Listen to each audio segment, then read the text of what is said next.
Hi, Palabo here. While I'm working on episodes for the next season, I'll give you some flashback episodes. Episodes that you might have missed. This one is episode 53. It's recorded in May 17, and it's from my visit to Montreal in Canada. Before I click the play button, I'd like to ask you to do me a favor. If you like this podcast, tell a friend. Think of someone in your life that likes to travel and then tell that person about this podcast.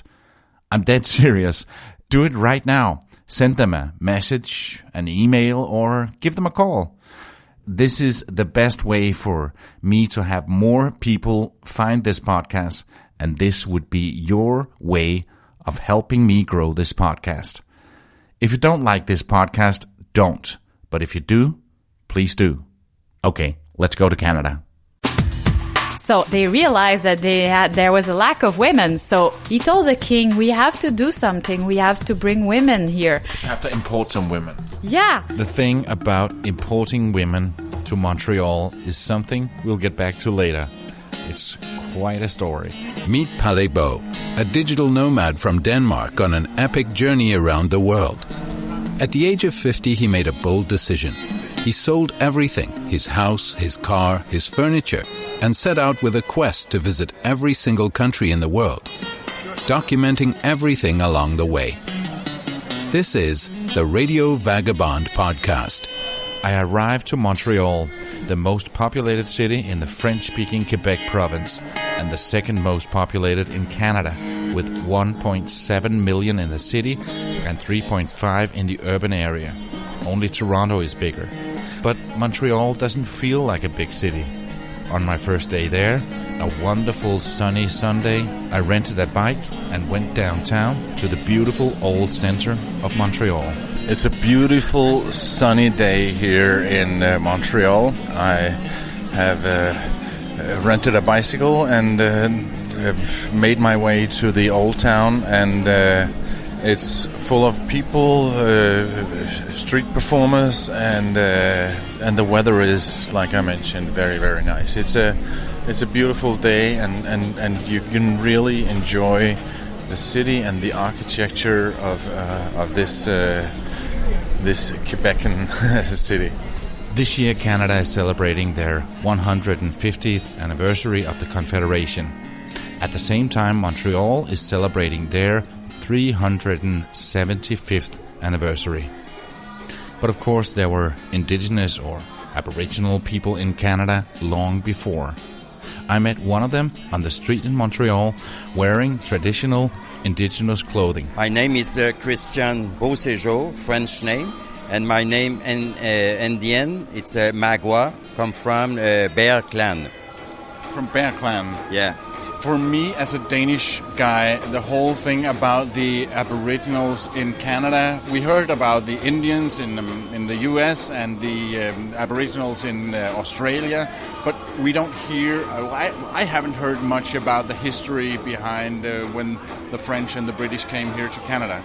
First time, long time ago, we come from Maine, and we are friend with a French soldier. That's why the community speak more French.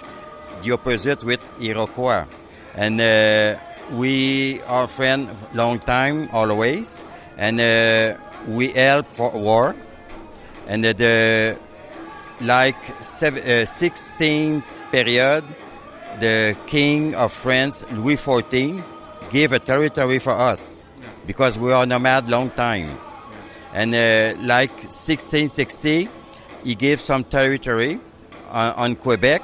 It's called Odanak, and it's just down of 3 rivers in Quebec. Yeah. And it takes 1 hour and a half to go from Montreal to go to my village. It's called Odanak.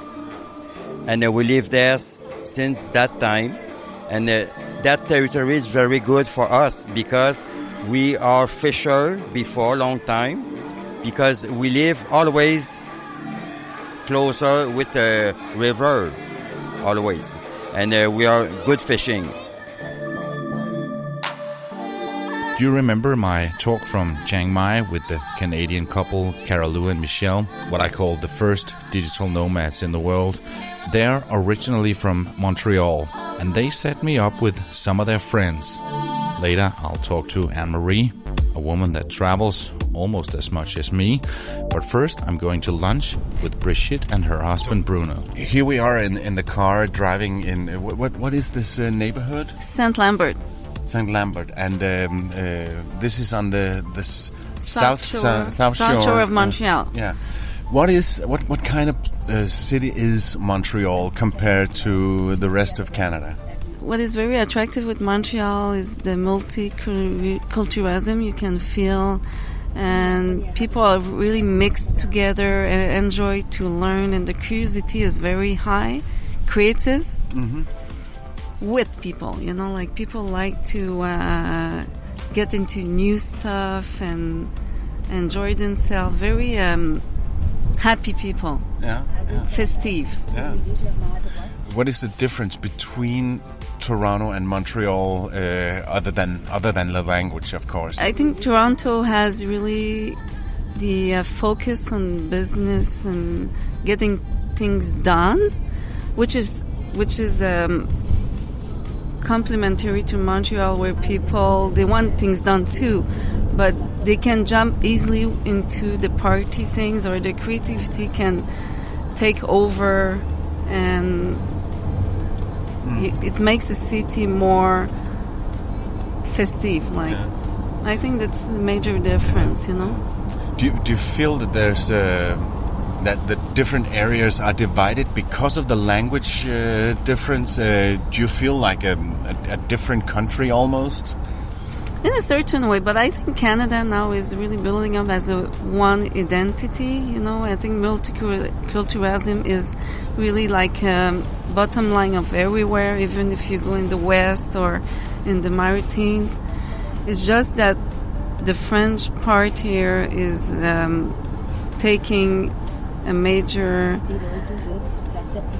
importance with the way people want to live their lives. Like the Latin roots make people easy to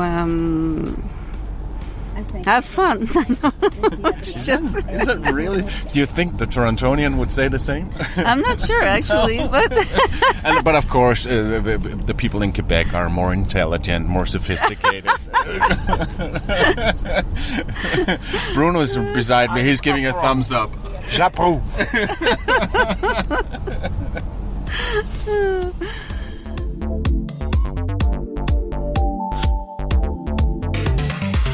But it's. I think Canada is a wonderful country if you want to cross from east to west. I'm sure you can find that. I can't imagine how big it is, and yeah, getting in a car and driving to Vancouver. I spoke to someone yesterday that say that they will plan to do it in 6 days, and it's a long drive. It's almost from Denmark to Kenya, or it's like it's insane. It's a huge country. It's true. Yeah. So do you go a lot to the West Coast? Not that much. I've been the chance to go there twice. Toronto, we visit here, once in a while, and like we go down to New York. I mean, Montreal is very related to New York City. You probably heard about that. It always has been connected together, these two big towns. But, one thing I think we have to say about Canadians is they are usually open-heart people, and they believe in... as human beings, they can merge together and make difference. Human rights, and they have a lot of flexibility in their humanity to accept people with different roots, culture, and I think this is something you feel in all towns in Canada. So, in a few words, what is the best thing about living in Montreal? The culture. The culture. Yeah. I mean, you have the best part of the French, the English, North American, the Europe, and because we have a lot of immigrant and make the city diversified, you know. We are in touch also with Mid-Orient culture, you know, in terms of fooding, heathens, Afro-American, Caribbean, I mean, South American. I mean, you feel you can learn everything here in terms of culture. Yeah. Is there anything bad about living here? That is the question you knew that was coming. The long winter! The long winter. Yeah. Actually, the best way to enjoy winter is to do sport. Yeah. You know, like it's cross good for country. sleeping. you like the bear. Yeah. You sleep all winter. And you make love. Thank you so much for a wonderful breakfast, by the way. Yeah, I hope you enjoyed the maple syrup. taste. Yeah.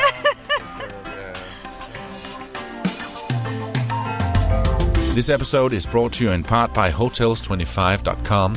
It's a website that helps you find the best prices on hotels and guest houses and hostels around the world.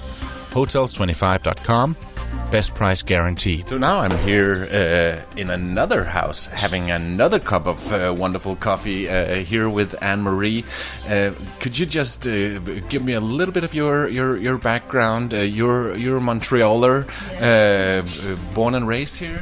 Yeah, I was born in Montreal in 1969, and I've always been living most of my life in Montreal area. And I'm totally into Montreal. I'm a big fan of Montreal, and especially these days because it's our 375th anniversary, and I'm so proud of that, and I'm so into it. But other than that, I feel that I'm like a world citizen. You told me you have the travel bug, and you were giving that bug when you were very, very young. Yes, my mother, she took my sister and I. My sister was 6 months. I was 6 years old, and she just divorced my dad, and she decided that she would go on a trip, like adventure trip, with two young girls, one baby and one young girl, in some kind of adventure, a road trip to Spain and Morocco, and for the listeners, we're talking 40 years ago. Yes, that was pretty unusual, and I think the family was pretty worried, but at the same time, my mother is very stubborn, so she decided... They almost said, oh, she's lost it now. So what is going on here? Totally. And I feel that if my mother, if she would have met someone there, and we would have been living there, because she was totally in the idea, in the concept of exploring, and the roots were not so important at that time for her. She wanted just to embrace the world. Yeah. So we're not talking a 2-week package tour to a touristy place in Spain. No, not at all. We've been everywhere in Spain at that time, and we were just like going from one city to another. And she didn't have like what a part of was planned, but there was also a lot of adventure into that. Sounds like my kind of trip. Yeah, and mine too. She really gave that to my sister and I. My sister and I were both big travelers, and but your sister was so young. Can you remember anything from that trip? Oh yeah, I remember Séville. I remember eating the flan. You know, this little dessert you have with there's like there's a bit of syrup in the bottom. It was so good, and I remember the smell of leather, because there's a lot of maroquinerie over there, and it smells that smell. It's in my mind. It's gonna be there forever. When I went back to Spain 2 years ago with my kids, I just got this smell back, and it was just like yesterday. It is so funny with smell. I remember I was a bit older then. It was when I was in high school, and we went on a school trip to Barcelona and spent a lot of time in the Latin Quarter and narrow streets, and it smelled like sewer. You could smell the sewer, but we had such a great time. And when I came back years later, I was walking with some Americans. It was at a radio conference, and I said, "Oh my God, smell this! Yeah, it's disgusting. No, it's so great. It reminds me of my trip." You mean smell of sour is nice? Yeah, but it was a trigger in my brain of good times. Yeah, totally. But you know, smell, well, the sense of smelling, is the longest, which is the one that has the most memory. So it's kind of somewhere, it's lying there, and whenever you go back to that smell, you just remember and you get the mood back. The feeling that you have experienced back then comes back to you. Just like a song, but it's even stronger. The memory is stronger with the smell. Anne-Marie Lefebvre is a business owner. Back in 98, she started one of the first dating sites in Canada, dating for people interested in sports, like ContreSportif.com. We'll talk more about traveling later in this episode. But first you'll give me a story about Montreal that I'd never heard before. We're going back in time when the French came to Canada.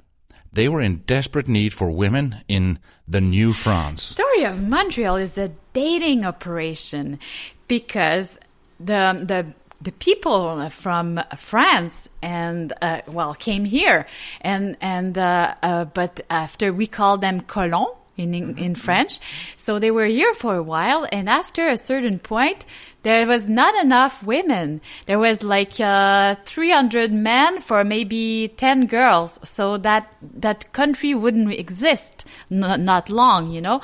So Jean Talon was the intendant of Montreal back then. He told the king, "We have to do something. We have to bring women here. You have to import some women." Yeah. So they talked about that to a lady that was here. Her name is Marguerite Bourgeois.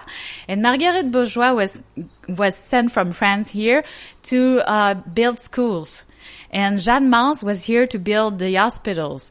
So anyways, they realized that there was a lack of women. So Marguerite Bourgeois had her house and she was teaching school there, and she received women, many bunch of women from France. And actually there was a saying that these women were like prostitutes or not good women, but that's not true. These women that came from France, they were orphans. They didn't have money to get married in France. So the king would give them the money and they would come here so they could find, with the money, they could find a husband. And so they came here by boat.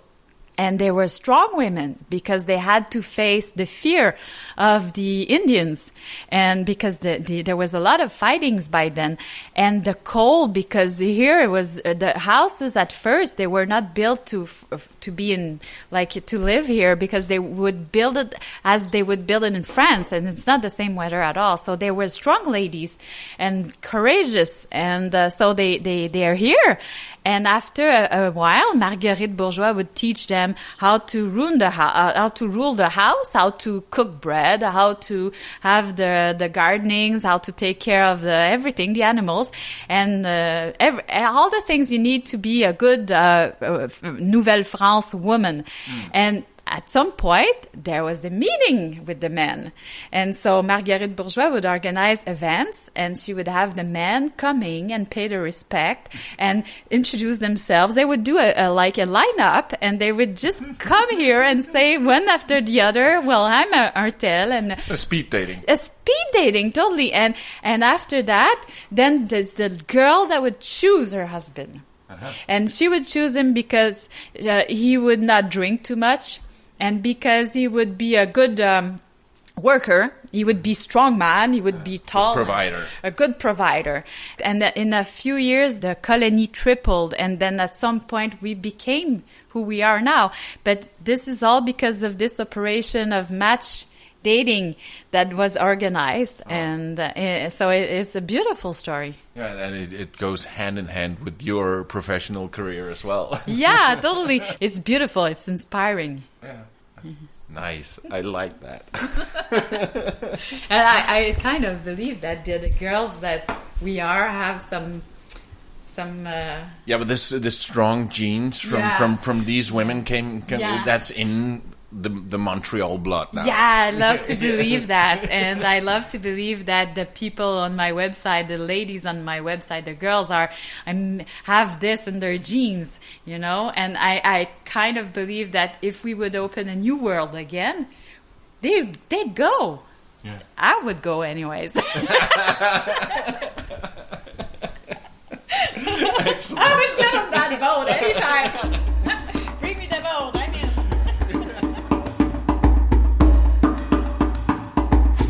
I have different reasons to travel.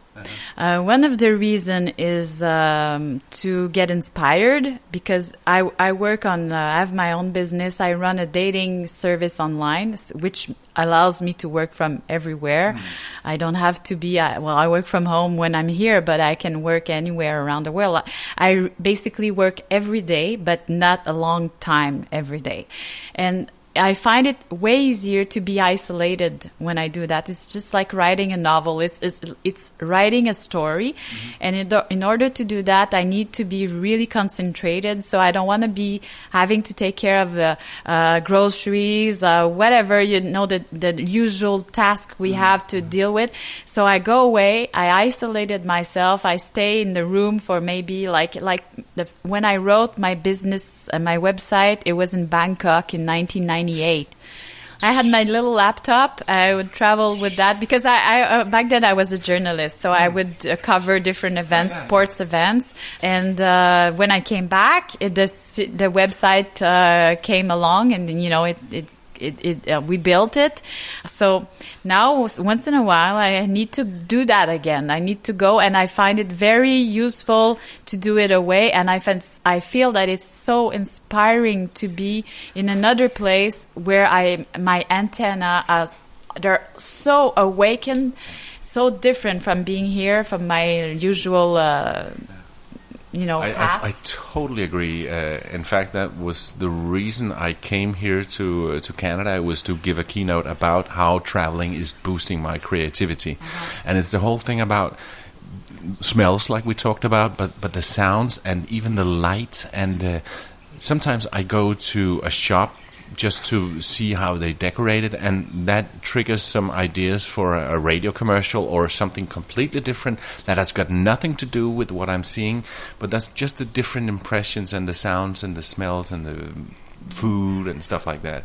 Yes, and also being alone, because when I do those trips, the trips for work, I do it by myself. And when you're alone, you have a better opening to what's surrounding you, because you have there's no filters. You're just like into the environment, and you feel differently than if you would have a conversation with, let's say, your spouse or your friend. And you know, it's totally it's very different, unique space to feel and to have creativity emerge. Anne-Marie travels a lot. She travels alone for work or sometimes sport, like running and biking, sometimes with her sister and sometimes with her kids, both of them together and separately one at a time. My budget for traveling is one of my main budgets in life, because I really believe that it's nourishing. You know, I think that it's the best food I can serve my kids. Yeah. It's to make them open their mind to different cultures and different realities, and we do museums, we visit things, and since they're like, the first trip we did, I did just like my mom. I left with my two kids. They were 5 and 6. I left for 1 month with my backpack and my two kids, and we traveled for about a month in Europe. And it was about going to Iceland, so we would feel the nature. And then we went to France for the culture. So we went to different music festivals and theatrical festivals. And then the last part was there was also Scotia, because of the architecture, the old architecture. So that was the three topics of our reasons of our trip. In the last 12 months alone, she's been to Cuba. I went to Cuba to see the Rolling Stones with my friend. Oh. Yeah. That was a crazy idea. We were having wine. We were a bit, Let's go to Cuba. groggy. Let's say groggy. Italy and Croatia with her kids. After that, I took my kids for a month trip to Italy and Croatia. Then Nice in France. In October, I went to Nice for a race and work on her website. And I found this guy who became a programmer for my business. So now I have this guy from Nice who works for my business. In the school break in February, she always takes her kids on a trip. And this time we chose the Washington because we've been to museums. There's museums everywhere there and it's all free. And my kids and we're big fans of museums, so we had a museum feast there. Shortly after that, I went to New York with a friend of mine. It was my birthday, and he offered me to go there to see a play. Then a trip to Arizona. I went to Arizona with my sister. And so we had a good time, a good sister bonding. And after that? It was New York again because I wanted to do a half marathon in Central Park. And I've decided this time I'm going to bring my daughter and my son on different trips so I get to have a special moment with each of them. Good idea. Yeah, my son, and he was there for my half marathon with me, and we did biking around Manhattan, and it was a beautiful weekend. Then it was her daughter's turn to get a trip. So we went to Miami for an Asian festival. Asian festival. Okay. Yeah, okay. Yeah. So we would stand out. Anne-Marie tells me that she could easily see herself going all in and travel full-time like me at some point. I would do it right now if I didn't have kids. I feel deeply that I'm a nomad. I don't know where it comes from. So I don't know if it's from my mother bringing us on trips when we were kids, or it's just a state of mind that is like that. I don't know. But I really feel that I could do it right now. And the only reason why I don't do it right now is because I have family obligations. But as soon as they are older, I don't feel that I need to have such a base camp. I could be really lighter in terms of material facilities and everything. I could probably do what you do now. Oh yeah, because I'm so much happier when I move. So much. If you like this podcast, please subscribe in iTunes or the podcast app on your smartphone. You can see pictures, watch videos, and read much more on theradiovagabond.com. Palais can be reached for interviews and public speaking gigs on mail at theradiovagabond.com. This is it. After almost 2 months in the eastern part of Canada, it's time for me to head south. I'm going to the Bahamas now, and I'm so looking forward to that. My name is Palais, and I gotta keep moving. See ya.